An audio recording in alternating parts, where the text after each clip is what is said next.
स्वागत छ।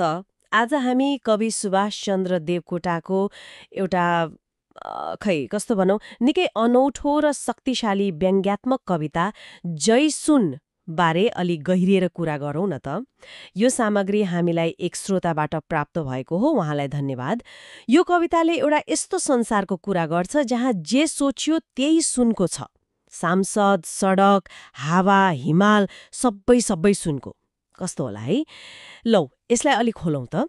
आज हाम्रो खास उद्देश्य चाहिँ यो कविताको व्यङ्ग्यलाई बुझ्नु हो। यो सुनको संसार देखाएर कविले हाम्रो समाज, हाम्रो मूल्य मान्यता, सायद शक्तिबारे के भन्न खोज्दैछन्। के यो रमाइलो कल्पना मात्रै हो कि गहिरो टिप्पणी छ यसमा? कविता सुरु नै हुन्छ, अब हामी सुनको संविधान लेखौँ, संविधानै सुनको। यो सुन्दा पहिलोचोटि कस्तो लाग्यो? अलिकति झस्कायो के? एकदमै।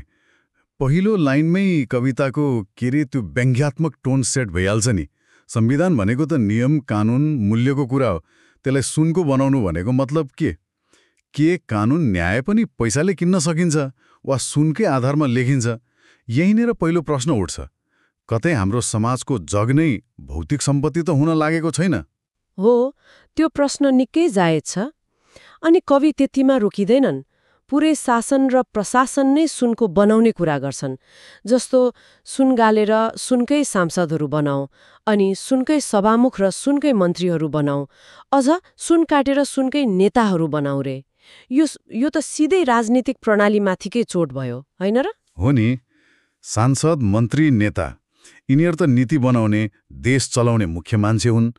यिनीहरूलाई सुनको बनाउनु भनेको खालि भ्रष्टाचार मात्र होइन, अझ गहिरो कुरा छ।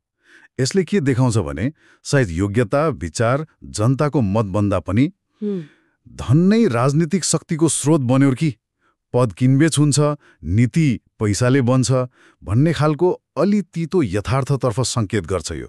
अनि न्याय दिने ठाउँ, कानुन लागू गर्ने निकाय ती पनि बाँकी छैनन्। कविताले भन्छ न्यायाधीशहरू पनि सुनकै खोपौँ, अनि हाकिमहरू पनि सुनकै बनाऊ, पुलिस र पुलिसका डन्डाहरू पनि सुनकै बनाऊ। ए बाबा, यो त झन् डरलाग्दो चित्र देखायो त। हो, यो झनै चिन्ताको विषय हो। न्यायाधीश सुनको हुनु भनेको त न्याय सुनले तौलिन्छ भन्ने जस्तो भयो। हाकिम सुनको हुनु भनेको प्रशासनमा पहुँच धनकै आधारमा। अनि पुलिस र डन्डा त्यो शक्तिको प्रतीक हो नि, त्यो पनि सुनको हुनु भनेको त कानुन पनि पक्षपाती हुन्छ, धनी र शक्तिशालीकै लागि। समग्रमा यो एउटा यस्तो प्रणालीको कल्पना हो जहाँ नैतिकता, योग्यता, न्यायको ठाउँ छैन। केवल सुन मतलब धन र शक्तिको मात्रै रगजग। यो त पुरै राज्य नै धनको गुलाम बने जस्तो। साँच्चै शासन व्यवस्थालाई यसरी सुनले ढाकेपछि कविले हाम्रो दैनिक जीवन, हाम्रो आधारभूत आवश्यकतातिर व्यङ्ग्य मोड्छन्। यो चाहिँ झनै अनौठो छ, अलि अपत्यारिलो पनि। जस्तो सास फेर्ने हावा र खाने पानी पनि सुनकै बनाऊ रे। यो त अति भएन र? ओ, यहाँनिर व्यङ्ग्य अलि बढाइ चढाइ गरे जस्तो लाग्छ। अतिशयोक्तिपूर्ण छ। तर त्यो अतिशयोक्ति नै यसको शक्ति हो के? हावा, पानी यी त जीवनकै आधार हुन्, प्रकृतिले सित्तैमा दिएको। यिनलाई पनि सुनको बनाउनु मतलब के होला? यसले देखाउँछ कि समाज यति भौतिकवादी भयो कि जीवन धान्ने कुराको मूल्य पनि सुन अगाडि फिक्का भयो। मानौ सास फेर्न नि पैसा तिर्नु पर्ने वा सुनको लेप भएको हावापानी मात्रै राम्रो हुने, यो त प्रकृतिको जीवनकै चरम अवमूल्यन भयो नि। अमल सुनको बनाऊ, तरकारी, भुटुन मसला पनि सुनको हालौँ रे। बाटोघाटो, पुल, खेतबारी सबै सुनकै। पुल, कुलेसा पनि सुनको बनाऊ, खेत खल्यान पनि सुनको बनाऊ। यस्तो भयो भने त मान्छेले के खाने होला? के यो चरम भौतिकवादको खै पराकाष्ठा हो? यसले त्यतैतिर सङ्केत गर्छ। खाना जस्तो आधारभूत कुरा पनि सुनको हुनु भनेको त पोषण, स्वास्थ्य भन्दा देखाउटीपन, सम्पन्नताको प्रदर्शन महत्त्वपूर्ण भयो। खेत सुनको हुनु भनेको त उत्पादनको स्रोत नै मासिनु हो, प्रकृति नै सिद्ध्याउनु हो। यसले एउटा यस्तो समाज देखाउँछ जो बाहिरी चमकको पछि लाग्दा आफ्नो अस्तित्वको आधारै बिल्सन्छ। यो एकदमै चरम लोभ र विवेकहीनतामाथिको चोटिलो प्रहार हो। कविले सोध्दैछन् के हामी सुन खान सक्छौँ? के सुन ओढेर न्यानो हुन्छ? साँच्चै यी प्रश्नले झस्काउँछन्। कुरा यतिमै सकिन्न। कल्पना अझै व्यक्तिगत भावनात्मक तहमा पुग्छ। कवि भन्छन् सपना विपना पनि सुनको बनाऊ, सपना पनि सुनको, अलिकति कल्पना गर्ने गाह्रो। हो नि, सपना भनेको त हाम्रो आशा आकांक्षा कल्पना हो, त्यो पनि सुनको हुनु? मतलब के हाम्रा सपनाहरू पनि पैसा कमाउने धन जम्मा गर्नेमा मात्रै सीमित भए? के हामी सुनबाहेक अरू केही सोच्नै नसक्ने भयौँ, कल्पना गर्नै नसक्ने? यसले मानवीय चेतना, त्यो कल्पनाशीलता साँगुरिँदै गएको देखाउँछ। भित्री संसार पनि बाहिरी जस्तै सुनले टालिएको। अनि अझ डरलाग्दो कुरा, छोरा छोरी पनि सुनको पाऊ रे। यो त मानवीय सम्बन्धमाथिकै चोट भयो। यसको के अर्थ लाग्छ होला? यो निकै मार्मिक र डरलाग्दो कल्पना हो। छोराछोरी भनेका त प्रेम, माया, भविष्य हुन्। उनीहरूलाई सुनको पाउनुले मानवीय सम्बन्धलाई पनि वस्तुकरण गर्यो, मतलब कमोडिफिकेसन। सन्तानलाई पनि सम्पत्ति वा इज्जतको साधन जस्तो हेर्ने। प्रेम, स्नेह, भावनाभन्दा पनि उनीहरूको मूल्य सुनको जस्तो, त्यो महत्त्वपूर्ण हुने भयो। यो त सम्बन्धको मर्ममै प्रहार हो। हाम्रो समाज कति यान्त्रिक, भावना शून्य हुन सक्छ भन्ने डरलाग्दो सङ्केत हो यो। प्रकृति पनि अछुतो छैन।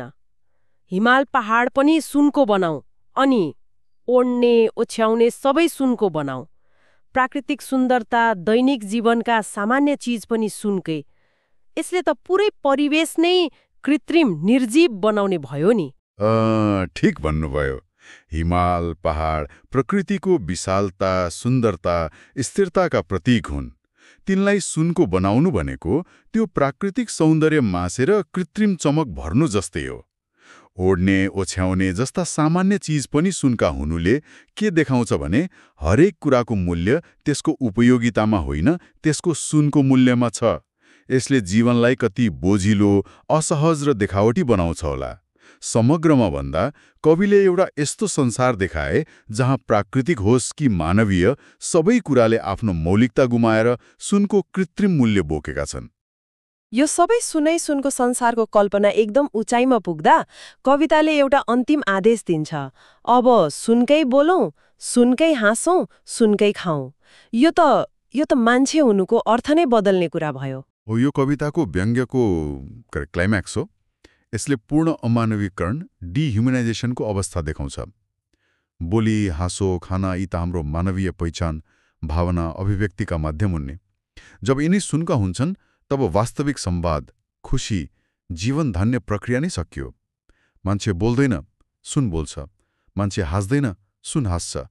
मान्छे खाँदैन, सुन खान्छ। यसको मतलब मानिसले आफ्नो मानवता गुमाएर एउटा सुनको वस्तु मात्रै बन्छ। जीवनको अर्थ, भावना, सम्बन्ध सबै सकिएर केवल सुनको भौतिक अस्तित्व मात्रै बाँकी। यो त जिउँदो लास जस्तै भयो। साँच्चै निकै भयावह कल्पना रहेछ। सुनौलो तर जीवनविहीन।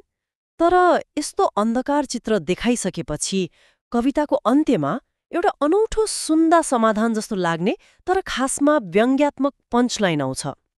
भनिन्छ, यति भएपछि नेताहरूलाई न सुनकाण्डमा परिएला भन्ने डर, न त सरकारमा बस्नेहरूलाई सुन तस्करहरूले गलहत्याउलान् कि भन्ने डर।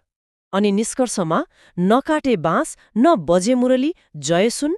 यो अन्तिम भागलाई कसरी बुझ्ने होला? यो नै कविताको मुटु हो, व्यङ्ग्यको चरमोत्कर्ष। यसले समस्याको एउटा गजबको समाधान दिन्छ। तर्क के छ भने यदि संसारमा हरेक कुरा मान्छेदेखि हावापानीसम्म सुनकै भयो भने सुनको दुर्लभता, त्यसको विशेष मूल्य नै सकिन्छ। जुन कुरा जताततै छ त्यसको के मूल्य? अनि जब सुनको मूल्य नै रहँदैन तब सुनसँग जोडिएका अपराध, भ्रष्टाचार, तस्करी, सुनकाण्ड जस्ता समस्या पनि आफै हराउँछन्। किनकि कसैलाई सुनको लोभै हुँदैन। नेतालाई काण्डको डर भएन, सरकारलाई तस्करको डर भएन। मतलब समस्याको जड नै उखेलियो। त्यो उखान जस्तै, नकाटे बाँस न बजे मुरली। सुनको लोभ वा मूल्य नै नरहेपछि त्यससँग जोडिएको समस्या पनि रहेन। तर यो कस्तो समाधान भयो त? हो, ठिक यहीँनिर व्यङ्ग्य छ। समाधान त भयो, तर कस्तो मूल्य चुकाएर? सम्पूर्ण मानवता, प्रकृति, भावना, सम्बन्ध, जीवनको अर्थ सबै कुरालाई नष्ट गरेर। कविले भन्न खोजेको के हो भने सुनसँग जोडिएका समस्याको वास्तविक जड सुन आफै होइन, बरु त्यो सुनलाई हामीले खास गरी समाज र शक्तिमा बसेकाहरूले दिएको अस्वाभाविक महत्त्व हो। त्यो प्रतिको अन्धो मोह, लोभ हो। अनि त्यो मोह यति बढेको छ कि त्यसबाट छुटकारा पाउन कि त सबै कुरालाई नै सुन बनाएर त्यसको मूल्य शून्य पार्नु पर्यो, जुन असम्भव र विनाशकारी छ, कि त हामीले त्यो मोह त्याग्नु पर्यो। यो समाधानले वास्तवमा समस्याको गम्भीरता र त्यसप्रतिको हाम्रो गलत दृष्टिकोणलाई झनै प्रष्ट पार्छ। यो समाधान होइन, यो त समस्याको चरम अवस्थाको चित्रण हो। त्यसो भरे यो कविताबाट हामीले के बुझ्ने त? यसको सार के हो? यो सुनको संसारको कल्पना के एउटा साहित्यिक खेल मात्र हो कि यसले हाम्रो समाजलाई पनि केही भन्छ?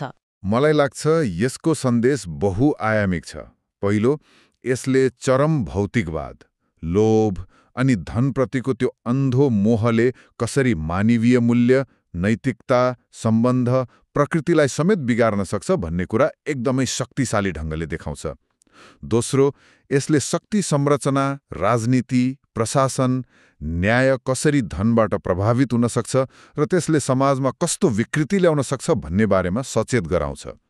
तेस्रो, यसले व्यङ्ग्यको शक्ति पनि देखाउँछ, कसरी अतिशयोक्ति, असम्भव कल्पना प्रयोग गरेर गम्भीर सामाजिक यथार्थमाथि प्रश्न उठाउन सकिन्छ र हामीलाई सोच्न बाध्य बनाउन सकिन्छ।